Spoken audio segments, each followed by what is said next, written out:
Você ouve uma palavra de vida com o pastor Érico Rodolfo Bussinger.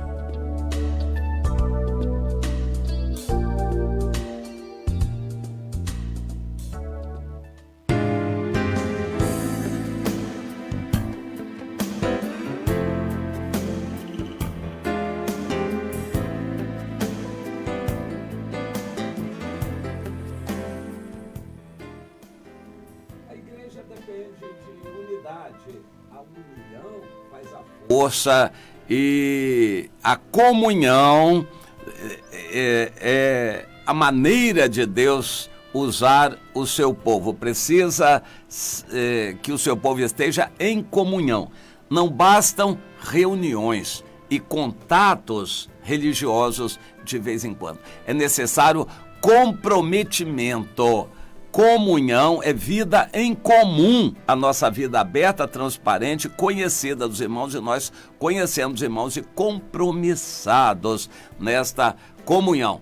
Não pode haver faltas, a gente não falta culto com quem tem comunhão, se é que tem comunhão. Quando a gente falta, é prova de que não tem comunhão. Pior do que faltar é faltar e nem dar satisfação. Isso é pior ainda, isso é comunhão zero, isso é prova de que a pessoa não tem comunhão. A força da igreja está na união. Jesus disse em João 13, 34 e 35, novo mandamento vos dou, que vos ameis uns aos outros. E é pelo amor de uns aos outros que o mundo vai conhecer que vocês me pertencem. Amor de uns aos outros, isso vai ser a força perante o mundo. Quando a gente não tem compromisso uns com os outros, a situação fica ruim. E o que eu quero focalizar aqui, exemplificando o povo de Israel, é que pesa mais para quem fica. Se dois estão fazendo uma tarefa e um some, vai embora, desanima, fica muito mais pesado para aquele um continuar. Você já viu aquela brincadeira de cabo de guerra? 5 pessoas de um lado, de uma linha, 5 do outro lado, puxando a corda e fazendo força para puxar os outros, cada um fazendo força para puxar os outros. E aí quando um tropeça, cede ou desanima, ou solta a corda, ou está em vias de pisar na linha, ele tem que voltar lá para trás. Então ele momentaneamente solta, ficam só 4. A coisa pesa mais para os 4 e os outros 5, sabendo disso, aproveitam para dar um puxão forte naquela hora ali. Ou seja, quando um fraqueja, pesa muito para os outros. Isso precisa ser entendido na igreja. O povo de Israel, aqui o capítulo 17 de 2 Reis, mostra como caiu, se afastou do Senhor. Deus usou de misericórdia e exortou e disciplinou e mandou inimigos, mandou profetas. O Senhor foi agindo por partes e permitiu que o inimigo comesse uma parte do país, levasse cativo uma parte, e o povo ia diminuindo, mas eles não deixavam o pecado, nem os ídolos. Deus disciplinava forte, eles não deixavam o pecado. E assim o Senhor mandava profetas, eles não ouviam os profetas, até que Deus desistiu, matou o povo todo de Israel e o restante levou para o cativeiro. Já com relação a Judá, a situação piorou, porque a responsabilidade da revelação caiu sobre Judá. Israel acabou, não tinha Bíblia, não tinha Deus, não tinha sacerdócio, não tinha mais nada. O testemunho de Deus acabou em Israel. Mas Deus queria continuar em Judá e continuou cobrando de Judá. Mas Judá relaxou também. Por que relaxou? Pelo exemplo dos irmãos de Israel. Isso é muito comum acontecer. Há igrejas que são totalmente mornas espiritualmente. Por quê? Porque eles praticam um certo relativismo. Alguns ficam desanimados porque os outros já desanimaram todos. E aquele clima vigora na igreja. Eu não vou à reunião, essa reunião ninguém vai lá, eu também não vou não. Orar, ninguém está indo mais orar, eu também não vou não.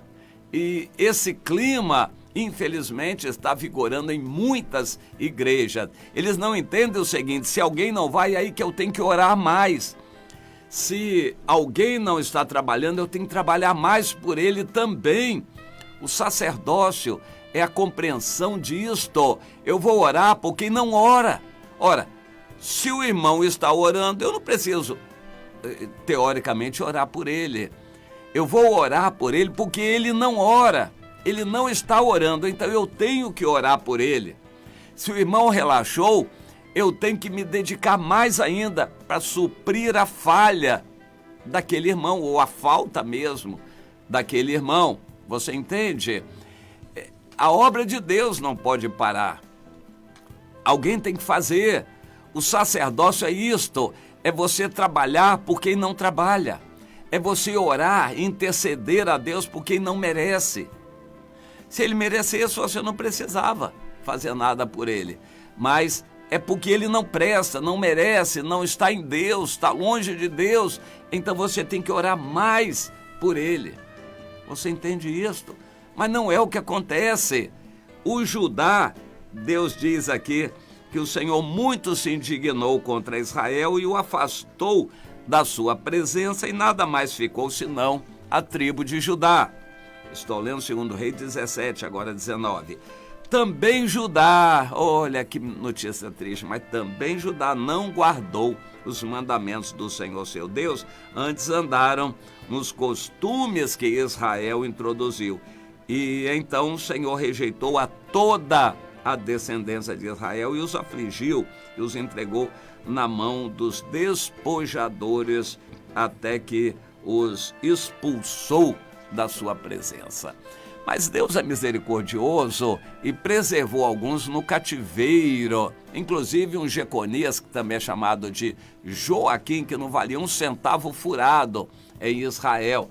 Com 18 anos de idade, 3 meses de reinado, só fez bobagem, foi levado e lá no cativeiro, né, preso lá no cativeiro, e Deus deu palavras duras contra ele, pois lá no cativeiro Daniel se levantou, os amigos de Daniel, outros se levantaram, Ezequiel se levantou, houve um despertamento espiritual, provavelmente atingiu o rei Joaquim, ele se converteu, se arrependeu, Deus mudou a sorte dele no cativeiro, ele passou a ter filhos e Jesus é descendente dele, e também houve um despertamento na família dele, porque Deus agiu. E até ele mesmo foi restaurado a uma condição. Restaurado não, ele foi guindado, levado a uma posição que ele não merecia, de estar à mesa com os reis da Babilônia. Junto com os reis da Babilônia, o Joaquim, teve a maior honra até o final da sua vida e recebeu uma poupuda pensão diária, uma aposentadoria gorda, parece até do judiciário do Brasil, uma aposentadoria gorda até o final da sua vida. Misericórdia de Deus, porque ele se arrependeu, porque houve despertamento, porque o pouquinho que foi para o cativeiro se levantou. Deus queria preservar a Bíblia e a descendência santa da qual Jesus nasceria. Misericórdia de Deus. Mas eu quero realçar esse aspecto aqui. Quando tudo ia mal, Judá tinha que se fortalecer para não ir mal junto, mas escolheu ir junto para o ralo do esgoto, da sujeira, do pecado. Pois é, há muito crente que está indo para o ralo também. O mundo está todo assim, as igrejas estão assim, ninguém mais busca o Senhor, ninguém mais quer nada com o Senhor na igreja, está tudo desanimado, eu também não vou não. Pois é. Você conhece esse ambiente, não conhece?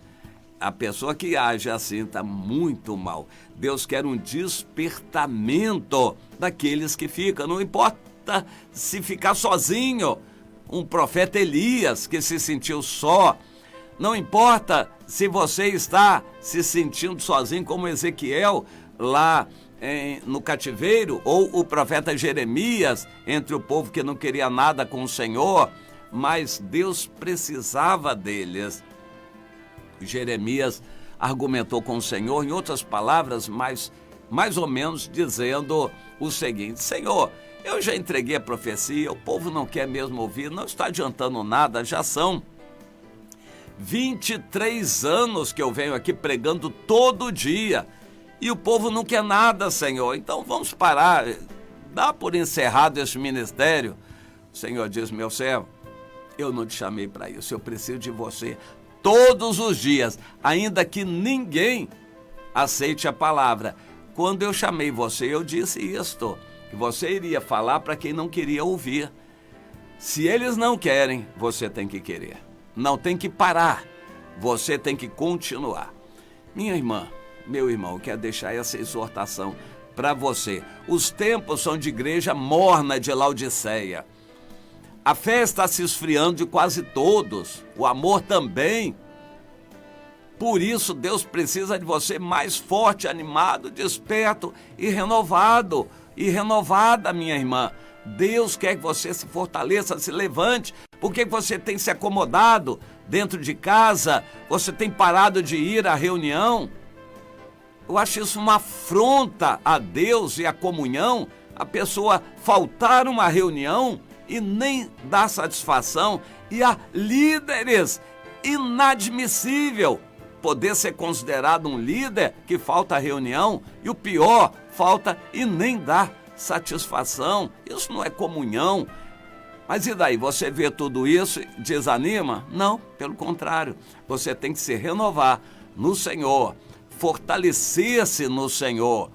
Ainda que a figueira não floresça, não haja fruto na vide, o produto da oliveira minta, o gado foi arrebatado dos apriscos, o pasto está queimado, tudo ruim. Ainda assim eu quero me renovar no Senhor, quero me levantar, exultar, me regozijar no Senhor da minha salvação. E eu quero arrematar dizendo o seguinte: os mais belos capítulos do heroísmo cristão, as páginas belas foram escritas em tribulação, no meio de dificuldades, quando ninguém mais queria. Era o Samar lá no campo de lentilha, quando todos os outros soldados tinham fugido, ele ficou sozinho lutando até a espada lhe apegar a mão. É assim que Deus quer você, minha irmã. Firme, ainda que não haja ninguém na reunião de oração, vá sozinho orar e ore mais ainda. Ore pelos outros que não estão orando. Quando houver pessoas em pecado ao seu redor, no seu conhecimento, na igreja, comece a orar mais por essas pessoas e assim por diante.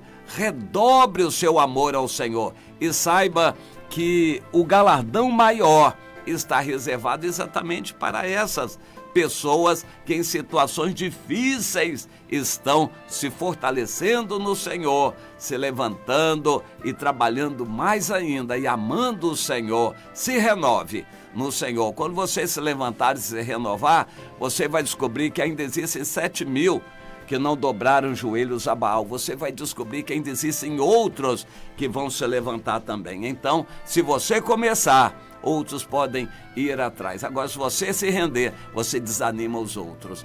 Imagine uma célula, 5 pessoas compromissadas numa reunião. Quando uma falta, desanima as outras bastante. Você não pensa nisso, né? Ah, não, hoje eu estou cansada, estou com dor não sei de onde, estou com isso e aquilo. Eu acho que hoje eu não vou à reunião. Pois é, você está jogando balde d'água fria também na fé de seus irmãos ou de suas irmãs que estão lá na reunião. É bom que você comece a pensar nisto. Haja o que houver, não falhe, não falte, seja fiel. Deus quer gente fiel, que persevere, e não os que retrocedem, que desanimam com qualquer ventinho. Cuidado, minha irmã, tome em conta essa palavra, meu irmão.